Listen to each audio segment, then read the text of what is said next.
Welcome everybody. I'm Joanne of Design with Jo, and welcome to Ink Paper Play Live. So we are doing fun little bite-sized ideas for your crafting toolkit. And the whole idea is that I don't want you to spend a ton of time learning fun new things, to add lots of little neat ideas to how you craft cards, your scrapbook pages, any type of paper crafting that you do. So we are going to share. Come on, say hello, let me know who's watching. I am watching on my iPad too, so hopefully I can see your comments as well. And let's see if we can't get this to work. So I'm going to turn you down and I'm going to get started right away. So I should tell you what we're doing.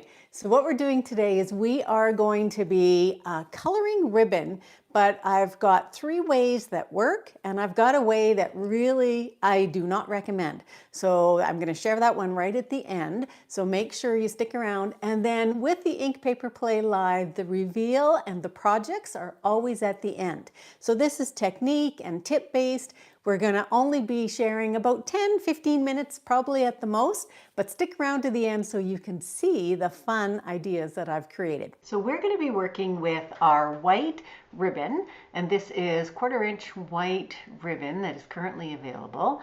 And this is really quite soft, very flexible, easy to use on your cards.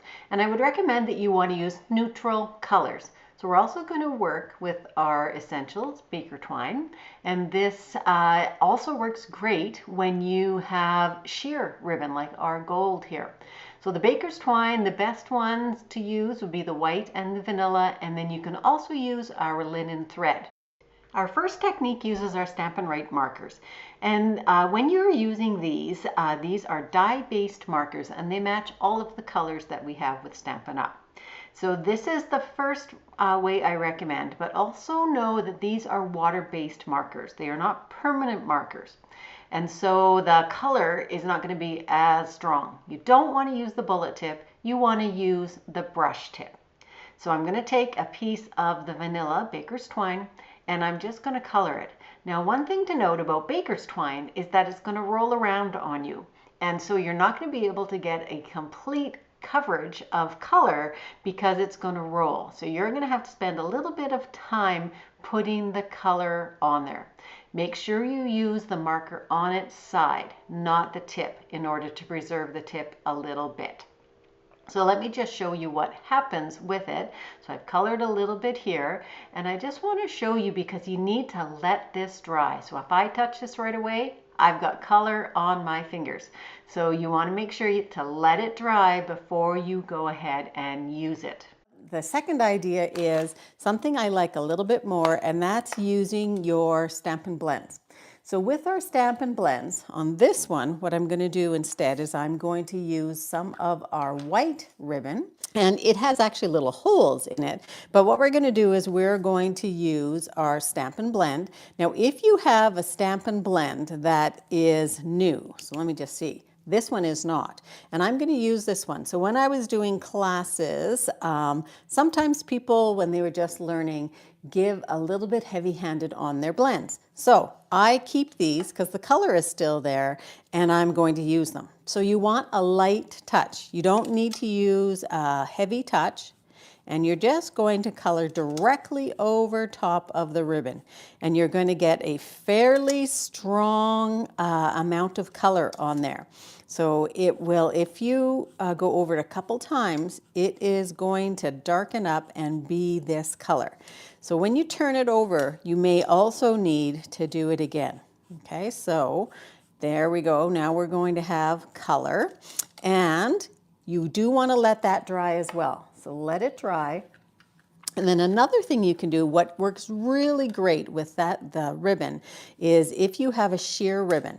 So you can use this on the sheer ribbon and it goes straight through. And you only really have to do one side. Okay, so here we have our colors. And remember, I've got the reveals at the end. So that's my next tip. So let it dry. But then when it dries, one thing to keep in mind is that it almost is a little bit harder. So it changes the consistency, and maybe you can tell here. So here I have lots of flexibility on the white side, but it gets just a little bit firmer on the side you've colored. So just know that when you do that. And it doesn't seem to affect the really sheer stuff quite as much. Then the third way I have is maybe a little bit messier, but sort of fun. So what I have is my silicone craft sheet. I have a piece of the basic twine, and I have just a little container. So this is an old container from our bits, and I've got my ink refill. So this also is cherry cobbler, and I've got just a little bit of water in here. Maybe not even an eighth of a cup, maybe a couple tablespoons, really just to cover the base of the container. And I'm going to put in a few drops. And when you put the drops in, they will sink to the bottom at first. And then I'm just going to take my bone folder and I'm going to move that around. Now, remember as well, this is water-based ink. So it's water-based ink. Oh, and I forgot a paper towel, but I can see one. So that's not going to be dark enough for me. So I want to give that more, and as many as you want to give, to really get a deep color. Okay, so I'm just gonna stir that around again. If you don't stir it around, you will have parts of your twine that is darker than others. So let me just grab a piece of paper towel and wipe that off. Okay, so did stain this, but I'm not worried about that. So now what you're going to do is you're going to take your twine and you're just going to put that in there. Now, one thing that I try and do is pop it in without getting it too overlapped, and then it will just sink right into the color. Okay, I'm going to take this out really quickly.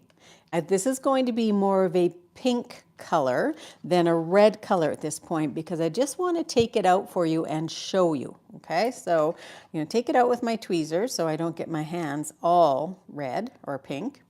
I'm going to put it on my silicone craft sheet, and I'm going to try and put this into a line. So what I do usually is I let it sit a little bit and I let it dry a little bit, so it's not quite so wet, because right now it's really wet.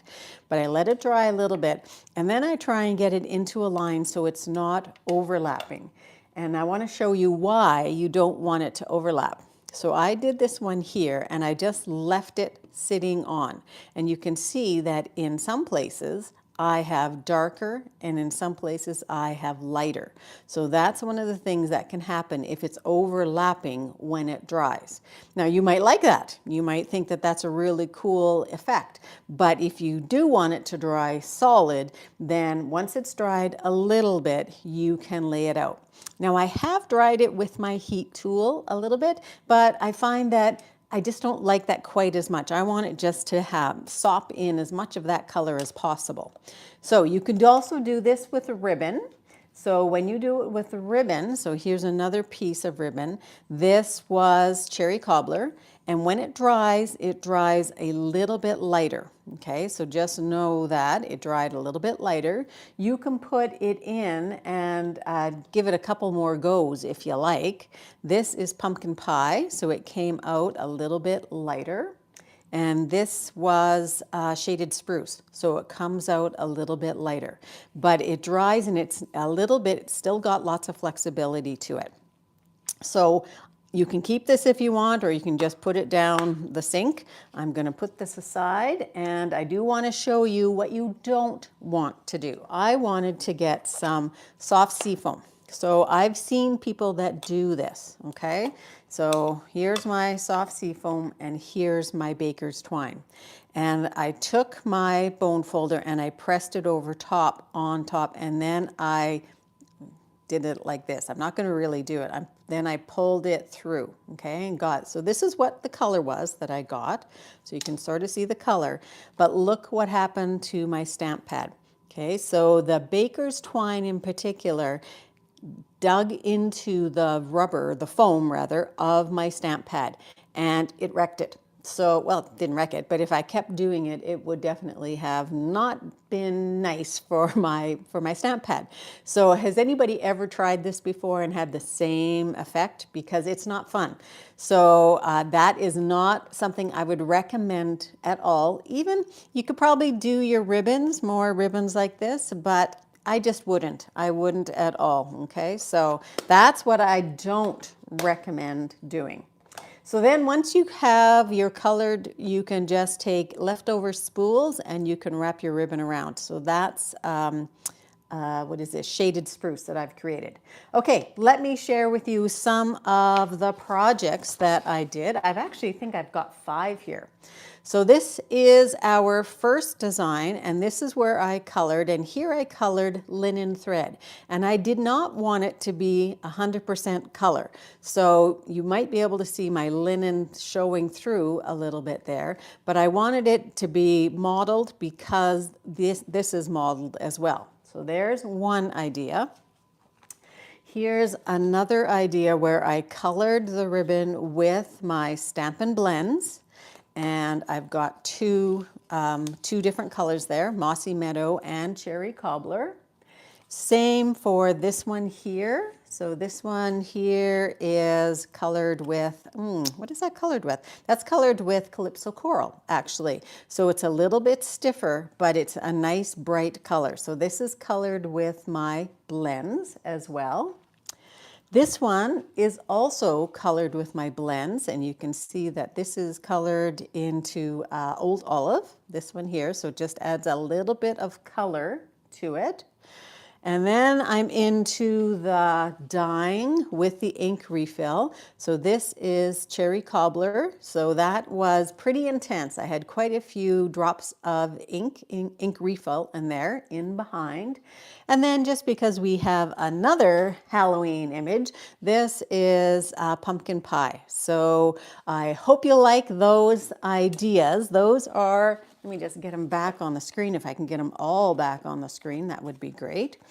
All kinds of different ideas that you can use to amp up your own card making and your own ribbons so that you don't have to be buying any colors. So hopefully you can see those on the screen. Thanks for joining me for Ink Paper Play Live.